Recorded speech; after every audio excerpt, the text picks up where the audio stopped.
Have you ever had one of those days where you finally get a free hour, you could do anything you want, and somehow you end up scrolling, comparing, and feeling worse? Like, cool, everyone else is thriving and I'm here eating cereal over the sink. And then you hear the internet chorus, just love yourself. As if self-love is a scented candle you buy, light, and suddenly your brain stops bullying you. But what does loving yourself actually mean? Is it spending money on yourself? Is it learning a new skill? Is it taking a bath with enough bubbles to qualify as a weather event? Those things can be nice, sure. But if I'm being honest, in my years of counseling, I've found that most people don't struggle because they lack discipline or motivation. They struggle because they lack empathy, specifically empathy for themselves. And that usually isn't your fault. A lot of us grew up in environments where love came with terms and conditions, like a subscription service. Be obedient, be sensible, get good grades, don't make a fuss. You were praised for being easy, mature, low maintenance. But no one really asked, what are you feeling? And if you did have big feelings, you might have been told to calm down, stop overreacting, or be grateful. Over time, your brain learned something simple and brutal. Your emotions are inconvenient. Hide them. So, you got good at functioning. You got good at reading other people.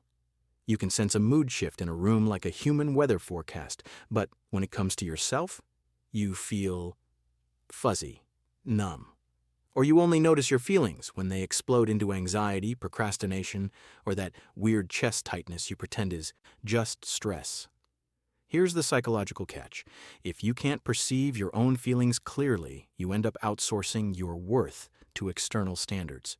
You live like you're constantly being graded by parents, partners, colleagues, strangers online, the imaginary jury in your head. And that creates an exhausting inner conflict. One part of you is trying to be perfect so you'll finally feel safe, and the other part is quietly begging to be seen. Loving yourself, in the realest sense, starts when you reconnect with your own emotional signals, not in a dramatic movie scene way. In a practical, everyday way, the kind that says, oh, that comment hurt. I'm not weak, I'm human. That's where self-love lives. Not in the highlight reel, but in the private moment you stop abandoning yourself. The first shift is self-acceptance, which sounds simple until you try it and your brain goes, absolutely not. Self-acceptance means you acknowledge you are who you are. Strengths, flaws, awkward habits, old regrets, all of it, without splitting yourself into good parts you allow and bad parts you try to exile. Because here's what most people miss. Many of your so-called flaws were once survival strategies. If you're introverted, maybe you learned that speaking up got you ignored or criticized, so silence became safer. If you overthink, maybe no one helped you make decisions, so your mind became your risk management department. If you regret a choice and feel foolish, you were likely doing the best you could with the capacity, support, and knowledge you had at the time. Even if you could go back, you'd probably make the same decision, because you would still be that version of you. When you fight those parts of yourself, it's like trying to win a war against your own skin. You might call it self-improvement, but your nervous system experiences it as rejection. True strength isn't always about pushing harder. Sometimes it's about saying, I'm allowed to be imperfect, I can still belong to myself. Then comes the second shift, and yes, it can feel cheesy at first. Affirming yourself. A lot of us live like we're waiting for permission to feel okay. If someone approves, we relax. If someone disapproves, we collapse. That's why anxiety attaches itself to everything, your appearance, your age, your productivity, your body, your timeline. It's like you're letting other people hold the remote control to your self-esteem, and you're shocked when they change the channel. So start small and painfully sincere. If you got up on time today, tell yourself, that mattered, good job.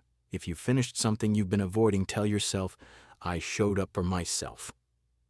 Your brain is plastic. It changes with repetition. At first it might feel fake, like you're narrating a motivational poster, but over time, that voice becomes familiar. And something important happens. You stop giving everyone else the exclusive right to evaluate you. And once you begin to trust yourself, the third shift becomes possible. You open up, slowly, safely, honestly, because the best parts of life are built in deep relationships, and deep relationships require authenticity, not perfection.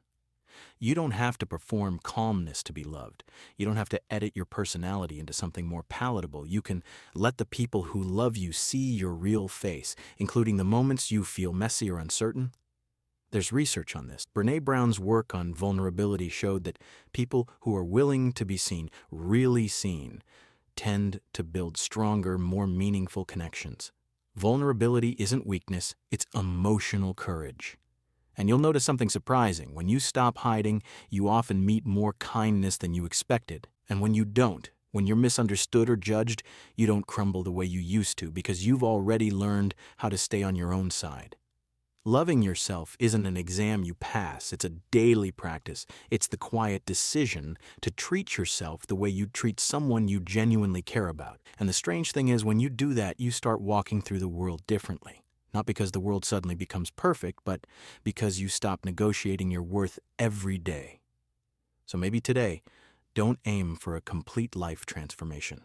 Just aim to love yourself a little more than you did yesterday. And if this hit something tender in you, tell me in the comments what part you're trying to practice. Self-acceptance, self-affirmation, or being a little more real with someone safe. And if you want more psychology-backed videos like this, stick around. Your brain and I have a lot to talk about.